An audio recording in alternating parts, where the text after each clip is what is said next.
17th of July 1918, these 4 girls in white dresses were brutally murdered in the bloody climax to the Russian Revolution. The girls' names may not be remembered, but their alluring mix of beauty and innocence holds an enduring fascination. They are emblems of a world that vanished forever in the Revolution. In Russia today, the Tsar's 4 daughters, Olga, Tatiana, Maria, and Anastasia, have literally become icons and are worshipped as holy martyrs. The second program in this 2-part series will tell their story in their own words. Darling, I'm writing to you in semi-darkness, for we have not dared to draw the curtains. The whitewashed windows are too horrible. And it will reveal the real girls behind the saintly images.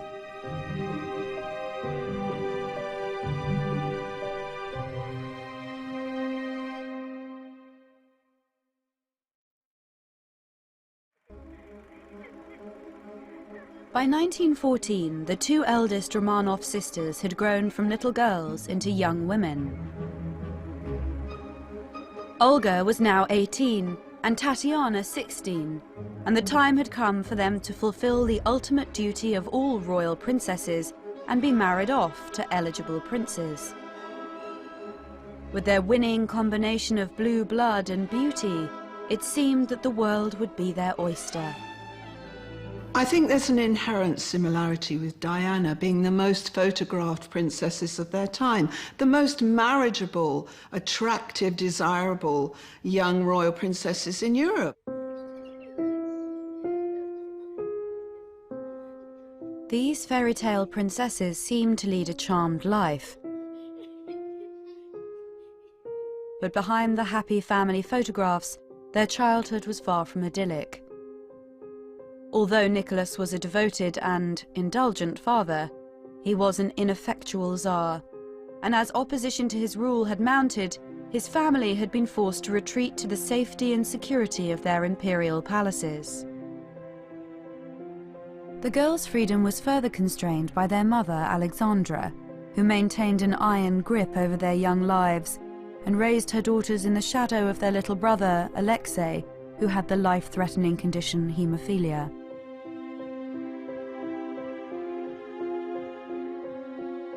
At home in the Alexandra Palace, the girls were as much prisoners as princesses.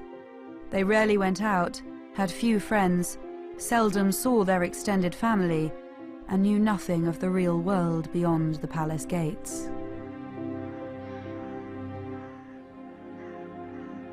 It's extraordinary that you have these 4 sisters growing up now in entering adolescence, and their mother still looking upon them as girlies, as she called them. There's this constant infantilization of her daughters, as though she couldn't accept that they were growing up. They needed to be out in the wide world.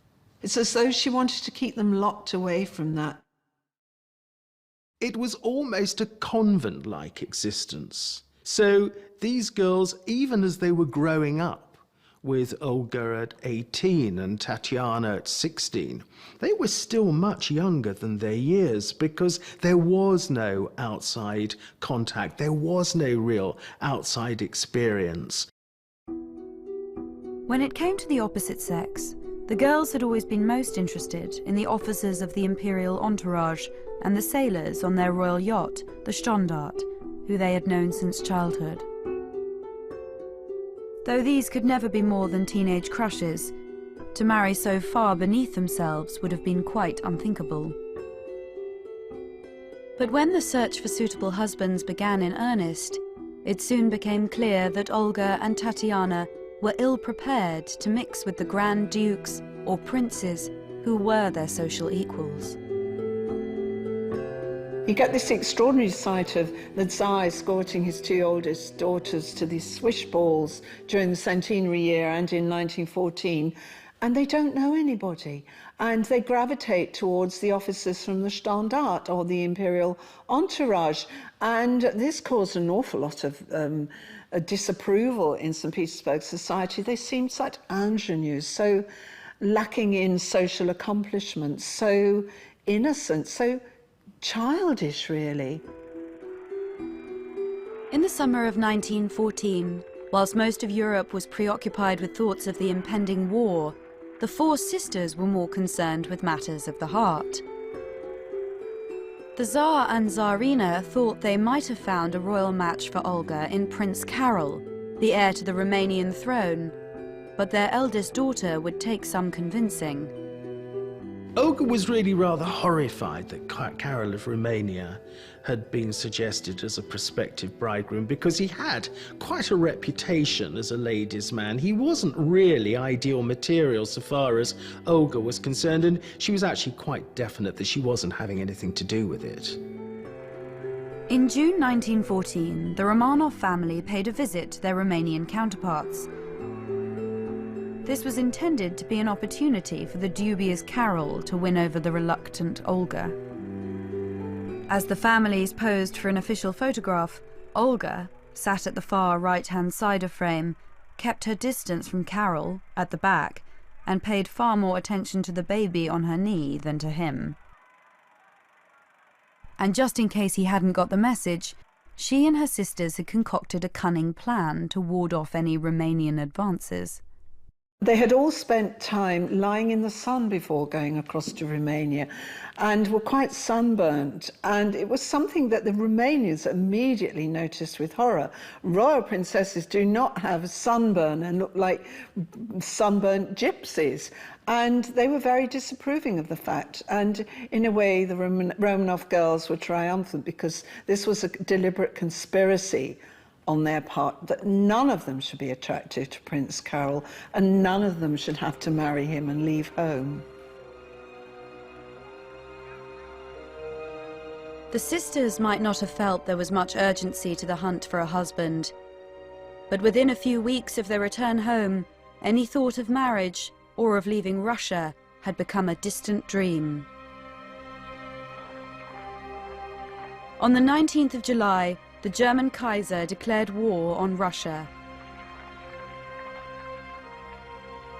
The next day, Nicholas and Alexandra appeared on the balcony of the Winter Palace in St. Petersburg to be met by a vast crowd singing "God Save the Tsar." But such patriotic fervour was sorely tested by the scale of the bloodshed.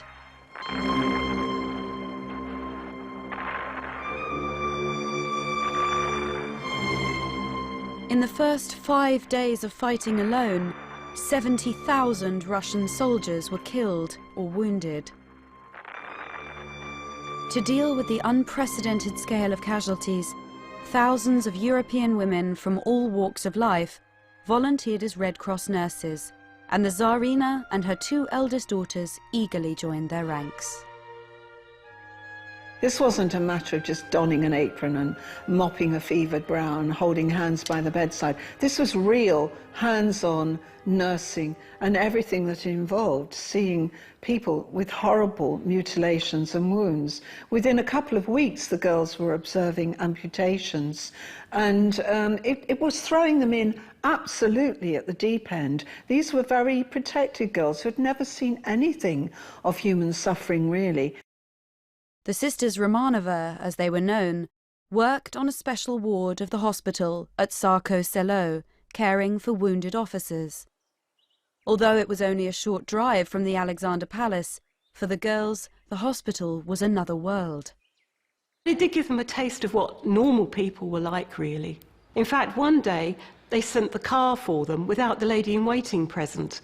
And the girls got in the car and they decided, instead of going straight back to the palace, they would go shopping. They went into a shop and then realised they didn't actually know how to buy anything. And the next day they came back and asked one of the nursing sisters, how do we go shopping? And she had to explain to them. The irony of the war years is that it finally brought the girls the kind of social contact that they had been craving, albeit often with wounded officers and people who were suffering and recovering from injury. But they were so curious to take advantage of these opportunities of talking to men from the outside, you know, ordinary officers and soldiers, ask them about the world outside, the outside life as they called it, was something that fascinated all 5 children. Even Alexei constantly interrogated people when he visited at the hospital about the outside life. There was this world that they just didn't know about. If the war expanded the Romanovs' extremely narrow horizons, then it also tested the bonds of an incredibly close-knit family. Nicholas was often away at the front, and Alexandra found the agony of separation hard to bear. The couple wrote to each other incessantly, sometimes several times a day, and their letters reveal that 20 years of marriage had not dimmed their devotion to and desire for each other. I press you passionately to my heart and lower. Forgive me. Lady thanks you for the caress, which she returns with great love. Type of language, the tone of their letters, of course, we can kind of be a little bit cynical about. But what we have to remember is that these were private letters that were never meant to be read by anybody but Nicholas and Alexandra. So the language, it's lovey-dovey and it's you're my sunshine, my life, but it's what it actually indicates very strongly indeed is that throughout the marriage, right from the time they met to the day that they died, they didn't stop loving one another. Alexandra's letters were driven not just by a physical longing, but by a deep-rooted fear that at this critical moment in their country's history, the man to whom she was so passionately devoted was simply not up to the job of being Tsar. It's been said about Nicholas that he was essentially a pillow, that he sort of bore the impression of the last person that sat upon him. That is a source of constant concern and frustration for Alexandra. She loves Nicholas dearly, but she sees him as a weak man. And if you read their correspondence, this comes through very clear. She's constantly telling him, be strong, don't be talked out of something. You need to stand up. The Russians need a strong man. And she's forever repeating these lines over and over in their correspondence. Be more autocratic than Peter the Great. Bang your fist. They just need you to bang your fist. The Russians like people who bang their fists. And give them a smack. I mean, she does talk, again, in a rather infantilizing way. Give them a smack and they'll behave themselves. He must have dreaded these letters arriving, even though he claims to be really pleased to hear from her, because she got bossier and bossier. And if words alone weren't enough, Alexandra had a secret weapon in her arsenal, the family's beloved spiritual advisor, Grigory Rasputin. Rasputin's remarkable abilities to ease their son Alexei's suffering ensured that he was the one outsider in whom the imperial couple had complete faith. She's always sending things, trinkets and little talismans and things from Rasputin to Nicholas. There's a time where she says, remember you have his comb, you have the comb from our friend. Before your meeting with the ministers, with the top brass, make sure you use it. This will give you the strength you need to hold firm and stand your ground. And she's always doing this. She's sending him bits of fruit from Rasputin to eat. It's utterly bizarre. A year into the war, Rasputin wasn't just dispensing lucky charms, but highly controversial political advice. By the summer of 1915, the Russian army was in retreat. Almost 1.5 million Russians had been killed or wounded in the fighting, and troop morale was dwindling fast. Rasputin convinced Alexandra that the Tsar must sack his uncle, the highly experienced Grand Duke Nicholas Nikolaevich, as commander-in-chief, and take charge of the army himself.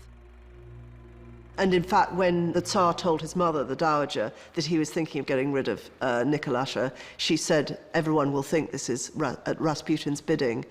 And she writes in her diary, and he blushed. With the Tsar commanding the army, he left the Tsarina at the Alexander Palace, with instructions to oversee the running of the government. She was only too happy to oblige. Many now believed that this was the true seat of imperial power, and they had their suspicions about how much influence the Tsarina's favorite was wielding. Once Nicholas leaves and heads to the front permanently, Everyone is then focused on what Alexandra is doing in the palace. And the fact that Rasputin remains in Petrograd leads to all sorts of rumor and gossip and salacious talk that the two of them are, in a sense, pulling all the strings. And these are the true powers behind the throne, and they are the ones that will bring ruin to the country. As the atmosphere at home grew increasingly claustrophobic, the Romanov sisters found a welcome escape in their war work. Hundreds of their private photographs reveal how close Olga and Tatiana became to their favorite patients. The hospital increasingly became like a second home for all of them. And as the years went on and more wounded were arriving, they spent longer and longer days, often till nearly midnight, changing the dressings, making beds, helping boil the silk for sewing stitches and preparing swabs. They had free time in the afternoons after they went home for lunch to go back to the hospital and sit with their favourites and look at photographs, take endless photographs of each other. And such became this narrow but in a way strangely happy life they had, that even when they went home at the end of the day, they often still telephoned back to have one last chat with their favourites. Beneath their bandages, many of the wounded were dashing young men, and for teenage girls so starved of male company, they proved irresistible.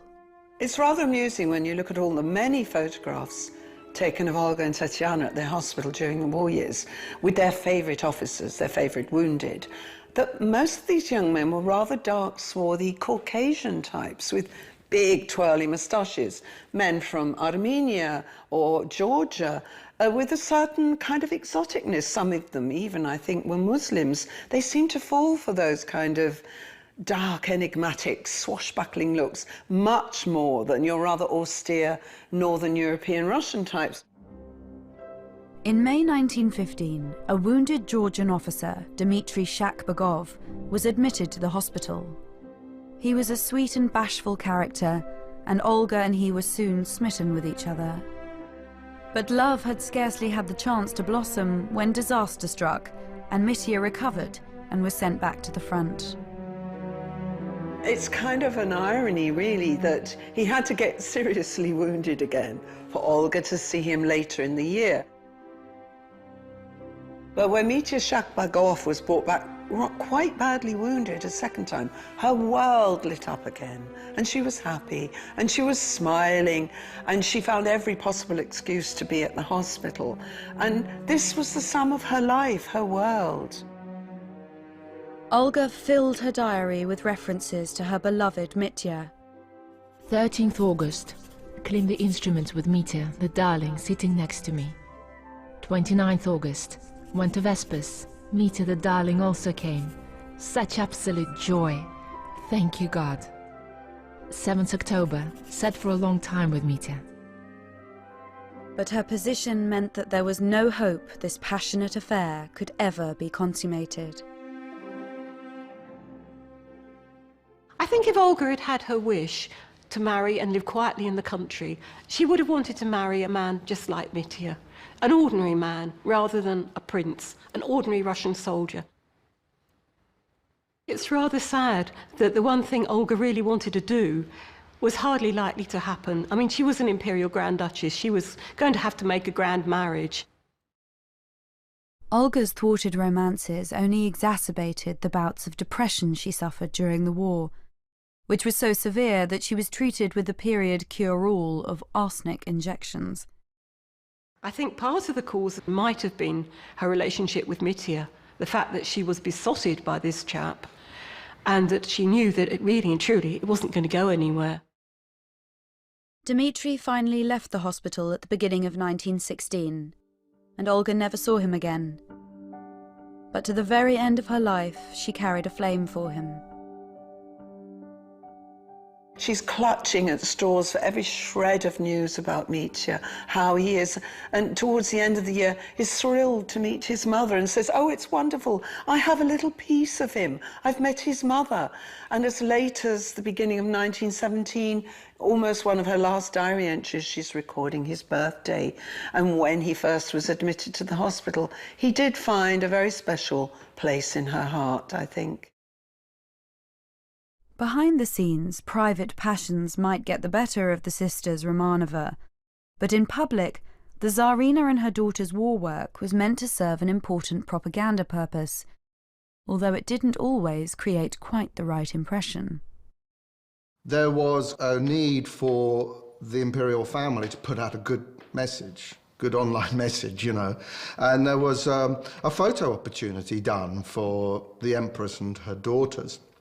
The basement of the Winter Palace had been turned, part of it, into a military hospital, and the Empress had worked there as a volunteer, and she and her daughters were photographed in nurses' outfits. All sounds fine, except that they hadn't taken into account that by this time a British consignment of nurses' outfits delivered to St. Petersburg, Petrograd as it was then, had fallen into the hands of the city's prostitutes. And the whole image of the nurse had been transformed. So this attempt to put out a good PR message backfired very badly.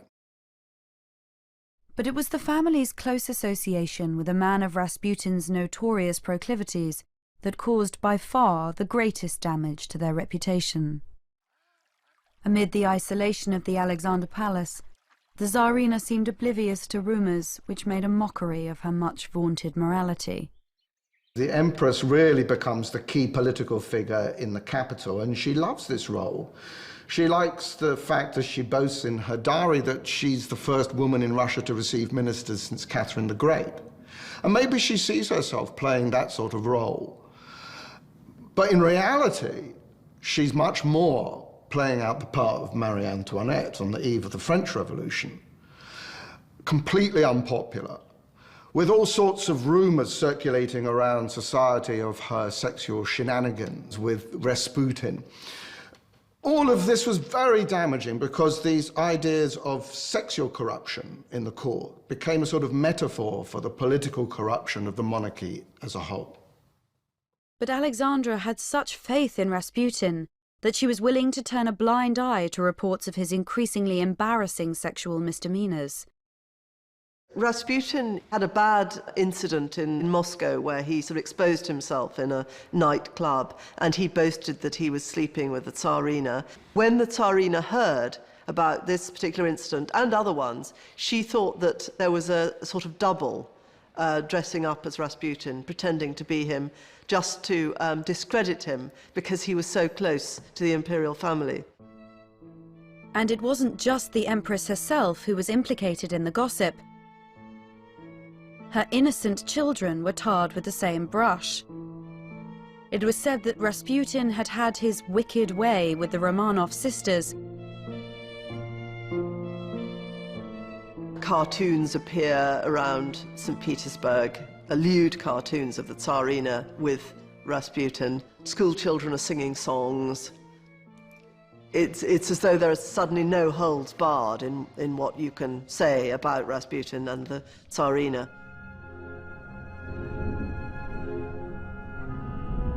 Alexandra and Rasputin were not only rumoured to be guilty of a sexual scandal, but of the most horrifying political betrayal.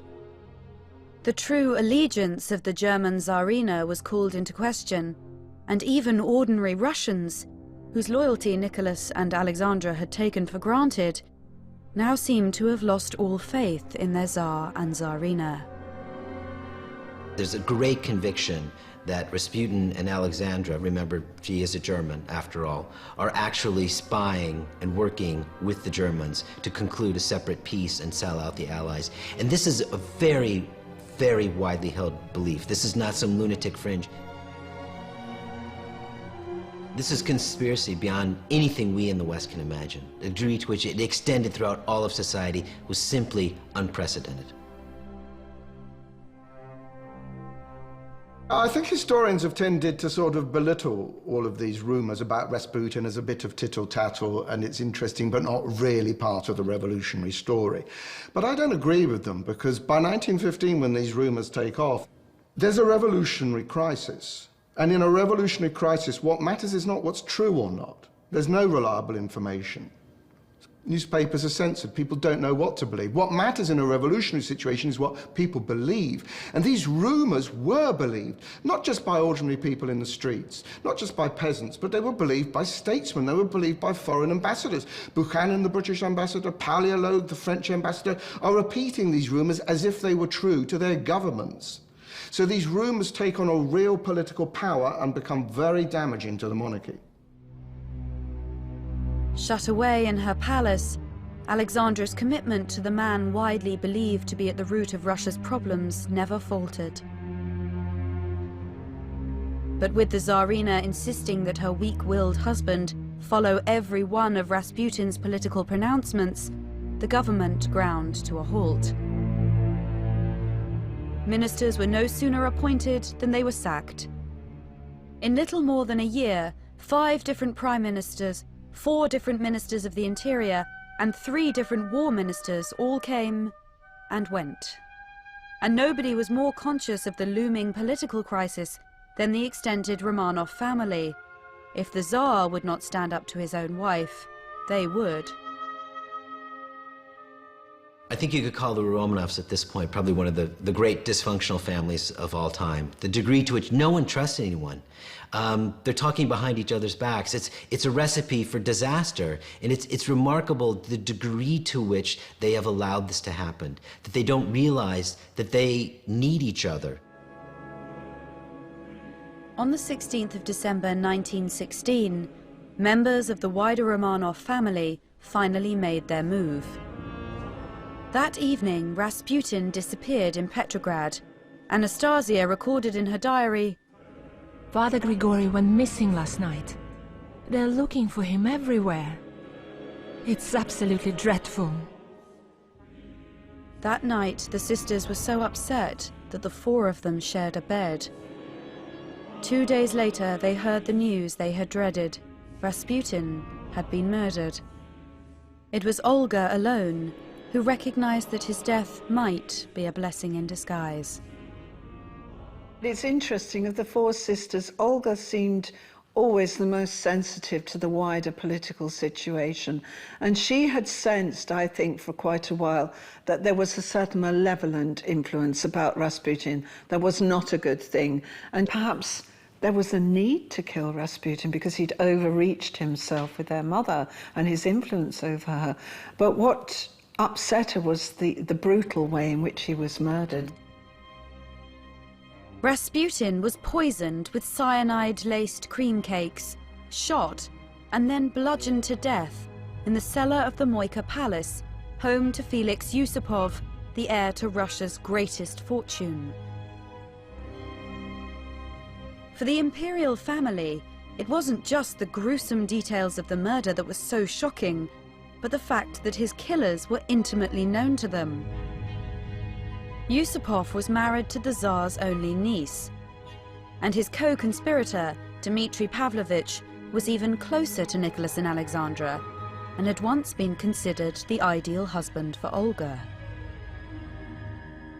Rasputin's murder is sort of a family murder, almost, if you will. I mean, Grand Duke Dmitry Pavlovich, one of the main conspirators, was a cousin of Nicholas II and was practically raised almost as a surrogate son by Nicholas.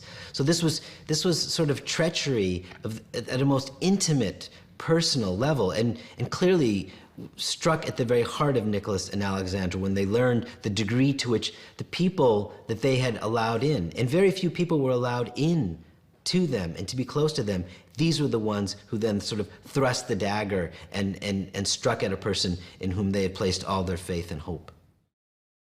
Alexandra is completely desperate over Rasputin's murder. She's also very bitter. There was already a great divide between her and the rest of the family, but it must have made it enormously impossible to cross the divide when it was realised that actually members of their own family had been involved in the assassination. like assassinating her. The Romanov clan hoped that the murder would be just the first step in a palace coup. It wasn't Rasputin alone they wanted to see the back of, but the Tsarina herself.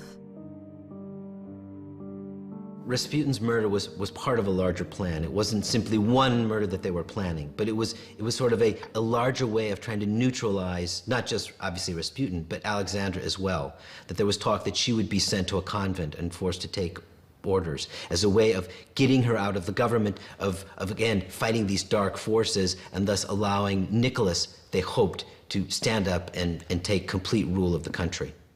Nicholas's own mother allied herself with her son's opponents and agreed that her wayward daughter-in-law should be banished. If only the Lord would open poor Nicky's eyes, and that he would stop following her dreadful advice. What despair! All of this will end in disaster. I think the conspirators believe that the monarchy will come to its senses. Nicholas will correct his policies and allow for a sort of compromise with the opposition forces to see the country through to the end of the war.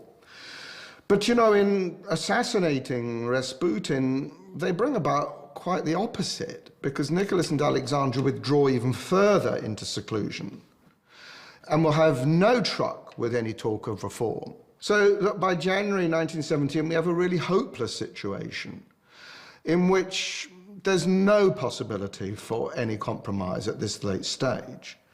And really, the monarchy's doomed. By February 1917, Nicholas and Alexandra's isolation was absolute. They were estranged from their wider family and totally cut off from Russia's looming political crisis. Nicholas is oblivious to the situation.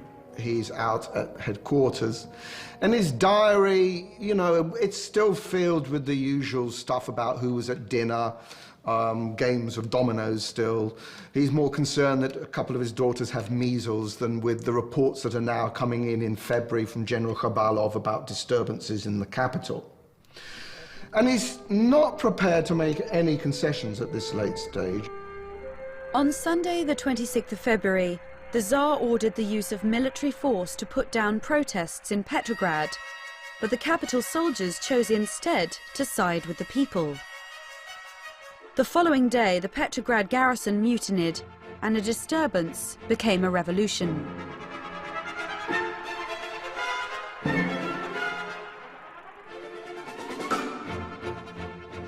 Out at the Alexander Palace, all the children, except Maria, had the measles.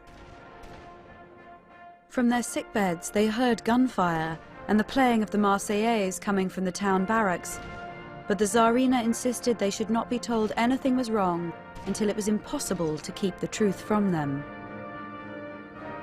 Alexandra refused to take the threat of revolution seriously, even when reports were coming in thick and fast of marches and protests and bread riots. She thought it was all a storm in a teacup and it would soon blow over, and she refused to accept that the enemy was at the gate.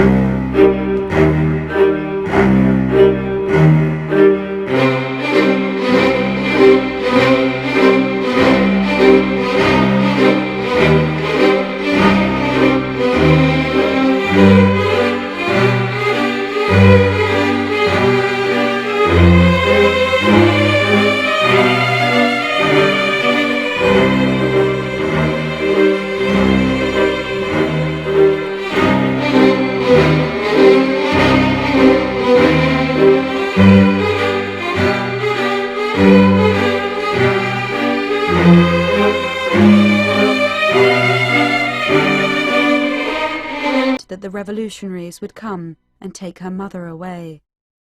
Almost a week later, Alexandra finally broke the news to the rest of the children.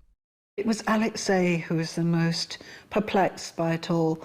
He was totally bewildered. He couldn't understand. He said, well, does that mean I won't be able to go and see my soldiers anymore? Won't we be able to go on the Stondart, our yacht, and sail around as a family? No, none of that was going to happen anymore. And then he asked the perfectly logical question. He said, well, who's going to be Tsar? Well, there isn't going to be a Tsar, he was told. But if there isn't a Tsar, he asked, who's going to govern Russia?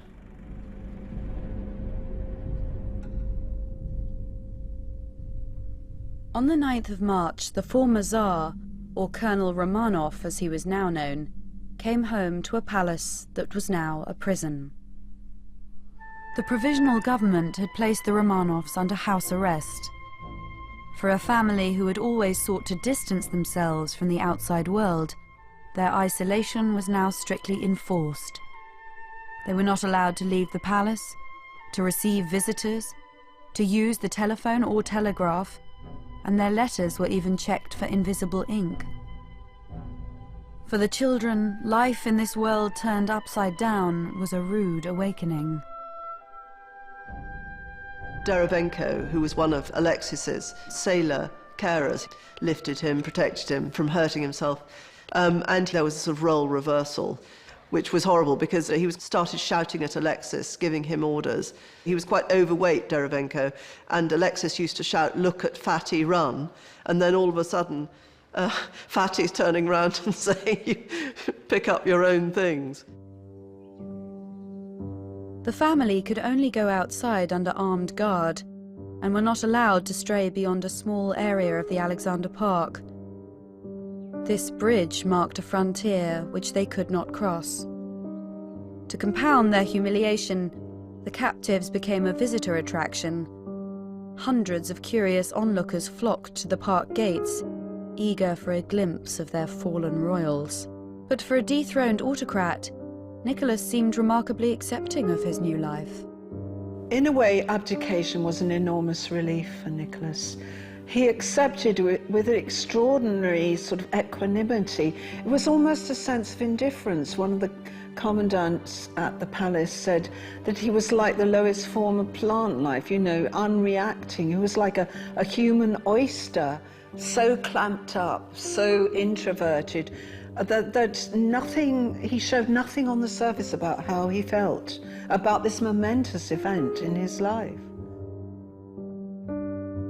Nicholas had always prized his private life above all else. Now his great hope was that his family should remain together and be allowed to go into exile within Russia or abroad. I think he felt that it would all come right in the end. I think you had to have a lot of faith to think that, but he did think that.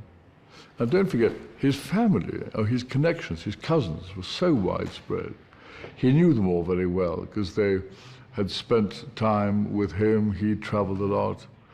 And there were many occasions when there were family occasions when he saw a lot of them. So I think they always felt that whatever happened, somebody would bail them out in the end, somebody would rescue them. I don't think they knew quite to what extent they were in danger. Immediately after the revolution, King George V had offered his cousin Nicky asylum in Britain. He had this aspiration that perhaps he could come to England and be a gentleman farmer, and as his cousin Willie, the Kaiser, had said, and being a country gent, that would have suited Nicholas to live in obscurity and just be a modest family man. But such modest ambitions were ultimately...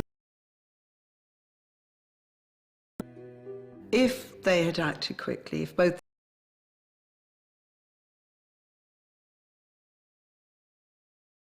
Alexandra out north to an ice-free port like Murmansk and under a white flag to Britain.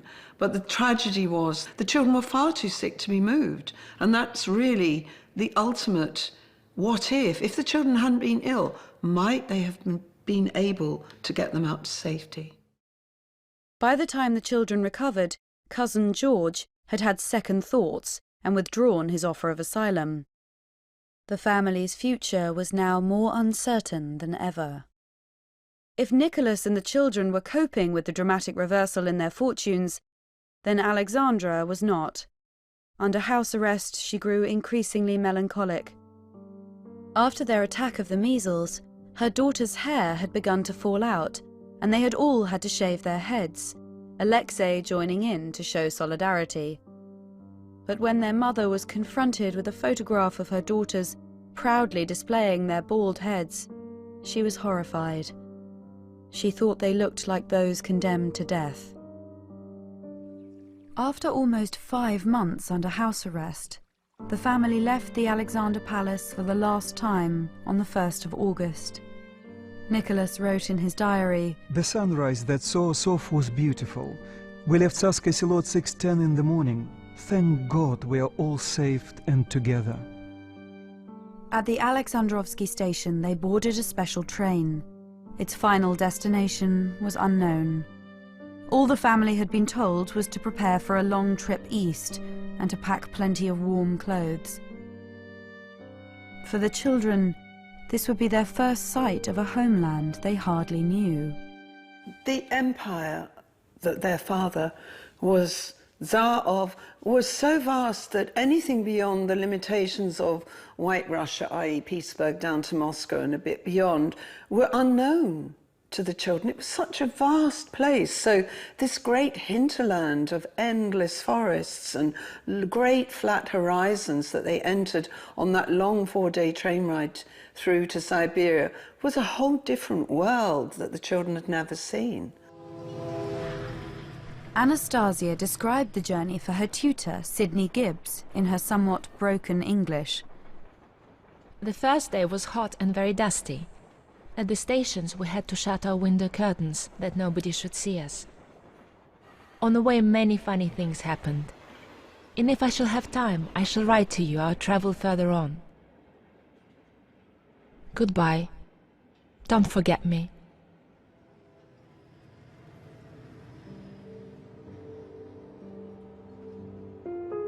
She was right to worry. Their ultimate destination had been chosen precisely to keep the family so far out of sight and mind that there was little chance that royalists would rescue them or violent revolutionaries would kill them. Tobolsk was a provincial backwater, 1,700 miles east of St. Petersburg. It had been bypassed by the Trans-Siberian Railway and was accessible only by boat. During the 7-month-long Siberian winter, the river froze and the town was completely cut off from the outside world. The family's new home was meant to be one of the best houses in town, but when an advance party went to inspect the accommodation, they found it dirty, smelly, and stripped of almost all furniture. When the family are living in the former governor's mansion in Tobolsk, it's clearly, if not a terrible prison condition, it's not pleasant. And Nicholas complains about the plumbing and that the toilets keep overflowing, and it does all sound fairly unpleasant when you're used to a palace. Conditions in the house were cramped, and the 4 sisters shared a bedroom. They filled it with reminders of their previous life, religious icons, family snaps, and pictures of their favourite wounded officers. As they adjusted to their new life, what little they got to see of Siberia was a revelation, and their captors were struck by the girls' naivety. The commissar in charge of them thought they were terribly badly educated, because he was rather shocked when he noticed their bewilderment at seeing local Yakuts and Siberian indigenous peoples going around in reindeer skins, and the girls would be standing there at a window looking in bafflement at these strange people on the streets below, as though they were from another planet, and he wondered just exactly how broad their education had been. The family's outside space was far more limited than at the Alexandra Palace. They had just a small kitchen garden and a yard. Desperate for something to do, Nicholas would pace the yard 40 or 50 times an hour and perform daily chin-ups on a horizontal bar. He and his children grabbed any opportunity for fresh air and a view of the outside world. When you see photographs of them, it must look a bit odd to our eyes, sitting on top of a sort of what looks like a greenhouse. You think, well, what are they doing? Well, the answer was they'd suddenly get some sun, because they'd been sitting, stewed up indoors all the time. So it was nice to get out, get a bit of fresh air. And that's the only place they could do it, because they wouldn't let them go anywhere else. As the Siberian winter set in, there was little sun left to catch, and by mid-December, the temperature had dropped below -20. The family tried to keep busy chopping wood and pulling Alexei around on his sledge. Inside the house, it was so cold that Anastasia complained, "Our hands do not write properly." But that didn't stop her and her sisters sending endless letters, although they had very little to say. As she wrote to her friend Katia, I'm terribly sorry my letter turned out to be so stupid and boring. But nothing interesting ever happens here. Her older sister, Tatiana, wrote to Valentina, one of the nurses she had worked with at the hospital in Sarko-Selo. We feel we're living in some kind of faraway island, where we receive news of another world. The time goes quickly, and the days pass completely unnoticed. When they weren't writing letters, the girls were gazing out of the window. Ironically, it was under house arrest in Tobolsk that they saw more of ordinary life than they ever had before, or would again. Their life became very narrow, very repetitious, very boring, but they did have one thing that they loved above all others, and that was to sit at the window and watch the world go by outside. And this became almost a primary hobby, and the girls would mention it in their letters to friends and family, how they took such pleasure in sitting and watching people in the street below and waving to them. At least they had a kind of point of contact, even if it was through the glass of the windows. In their Siberian prison, the Romanovs were starved of news from the outside world. But what little they did hear made their position seem bleaker than ever. At the end of October, the provisional government was overthrown by a Bolshevik coup led by Lenin and Trotsky. The family's fate now lay in the hands of their most avowed enemies. There's no doubt that Olga, of all the girls, the most sensitive, the most naturally melancholic, felt their captivity very profoundly in terms of the broader picture of what was going on in Russia. She was extremely upset by the fact that the nation had turned against, for her, a very loving father. But it's clear to me that Olga, of all of them, sensed that there was something terrible out there, something terrible that may perhaps, in the end, destroy them all. On the 3rd of March 1918, the Bolsheviks signed a peace treaty with Germany. But no sooner had one conflict ended than another began, and the country was plunged into a bloody civil war between the Bolshevik Red Army and the anti-communist White Army. The Bolsheviks were terrified that the Whites would attempt to rescue their former Tsar, and they decided that the family must be moved. But Alexei was too ill to travel, so he was left behind in Tobolsk with Olga, Tatiana and Anastasia, whilst Nicholas, Alexandra and Maria went on ahead. The family's greatest fear, separation, had finally been realized, and as they said their goodbyes, the sisters wept. I think in the end, their religious faith enabled them to deal with this terrible agony of separation. And it was a separation that had no end in sight. They didn't know when they were going to see their parents again. They didn't even know if they would see their parents again. But somehow they had to hang on to each other.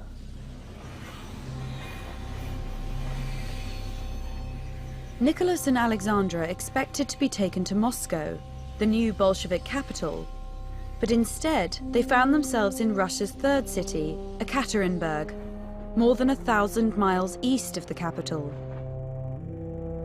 They were put up in the Apartiev house, or as the Bolsheviks had ominously renamed it, the House of Special Purpose.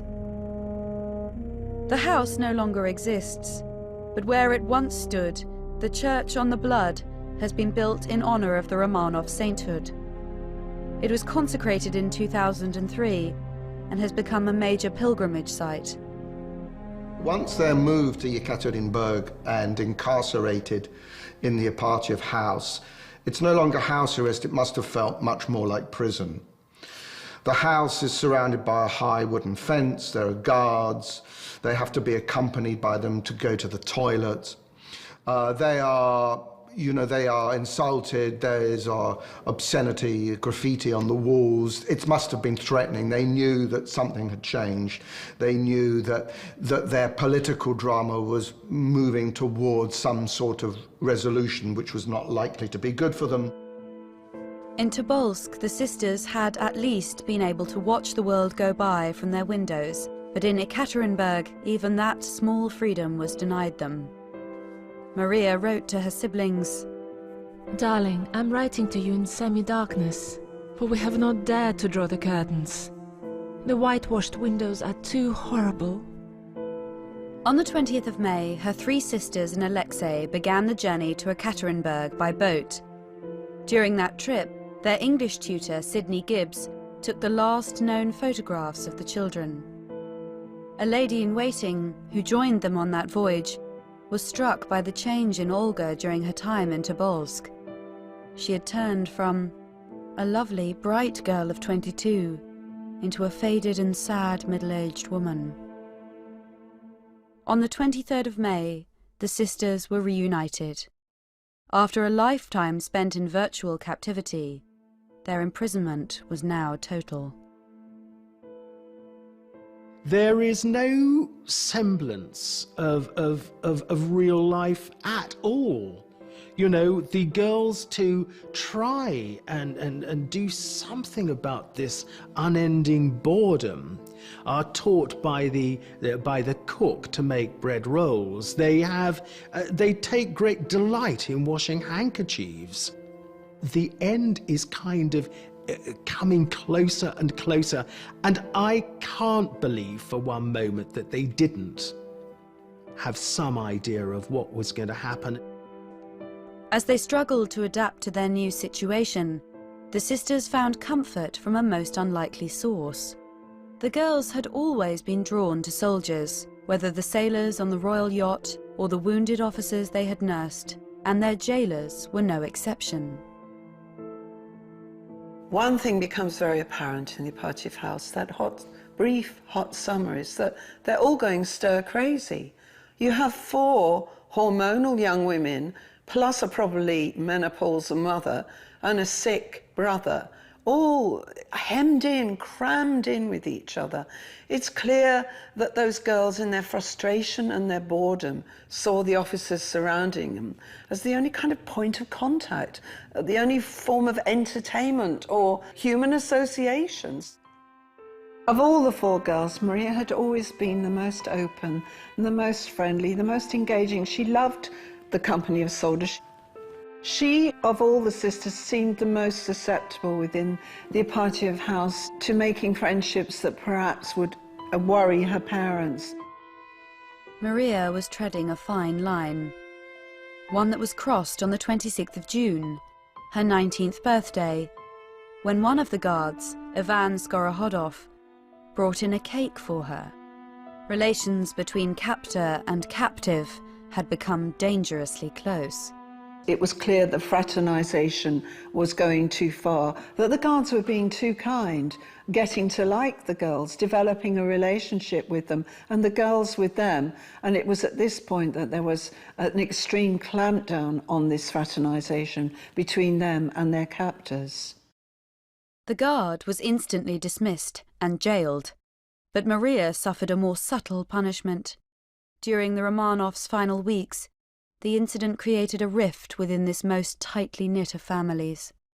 It would appear that Alexandra was deeply disapproving of Maria's increasing friendliness with the guards, and that at some point she was to an extent cold-shouldered, certainly by Alexandra. There was a change, a shift in the family dynamic for a while, and Maria suffered as a result. No news came into the Apachev house, and no news came out. With no end in sight to their imprisonment, Russia's former royals had nothing to do but sit and wait. But in the world beyond their whitewashed windows, the Bolshevik leadership were arguing over the family's fate. Trotsky wanted to put Nicholas on trial in Moscow, but others favoured a more straightforward solution. The trial, I think, was not really an option, because to allow Nicholas to stand a political trial, even though, you know, everybody knew what its resolution was going to be, would nonetheless be to admit the possibility of the Tsar's innocence. And if you admit the possibility of his innocence, that's to raise the question of the revolution's legitimacy. So in a sense, to put the Tsar on trial was at the same time to put the revolution on trial. And that was not revolutionary justice. Revolutionary justice was to carry out the will of the people and murder them. On Monday the 15th of July, 4 local women came to wash the floors of the Apartiev house. They were the last civilians to see the 4 sisters alive. The washerwomen couldn't quite believe their eyes when they saw these girls in their plain white blouses and their black frocks, and the hair, of course, hadn't yet grown back much beyond their chins. These were not royal princesses as they had perceived them from the picture books and all the stories they'd been told. These weren't people sort of wafting around in stately robes with lots of beautiful glittering jewelry. They were ordinary people, just like us. This chapel in the Church on the Blood stands on the site of the basement of the Apartiev house, where early on the morning of the 17th of July, the 4 sisters, along with the rest of their family, were shot at point-blank range and then bayoneted to death. After the murder, their bodies were dumped into a mine shaft in nearby woods. The order for the family's execution came from the very top, from Lenin himself, but he did not want the Bolsheviks blamed for the slaying of innocents, so initially only Nicholas's death was announced. Almost immediately, rumours started to circulate that one of the girls had escaped.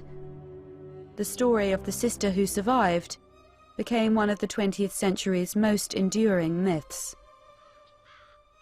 When someone as important as the imperial family disappears like that, and the exact fate of the children is unknown, there will always be speculation. But I don't think there was any serious doubt. They were shot by a ruthless execution squad, 1 shooter for every person to be shot. The bodies were then eradicated with sulfuric acid. Remains dumped into mines. They were not going to let some teenage girl run off into the forest. Why would that happen?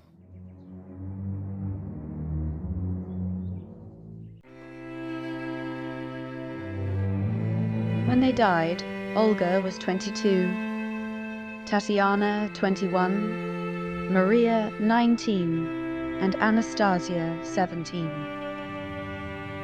The sisters are remembered as martyrs of a bloody revolution, but they were also the innocent victims of a mother and father so divorced from reality that they unwittingly condemned their beloved family to a terrible fate.